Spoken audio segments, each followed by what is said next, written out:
అందరూ కలిసికట్టుగా చెట్లని సంరక్షించుకుంటూ, మొక్కలను నాటుతూ, పర్యావరణాన్ని పెంపొందించుకుంటూ, సస్యశ్యామలంగా వాతావరణాన్ని చల్లబరుచుకునేందుకు ప్రయత్నాలు అస్సలు చేయము.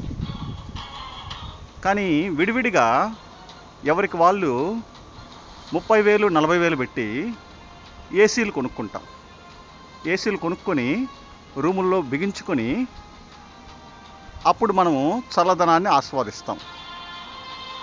కలిసికట్టుగా మాత్రం కలిసి పరిష్కరించుకోమన్నమాట. మన ఈగో అంటాం కదా, అది ఆ మేరకు ఉందన్నమాట.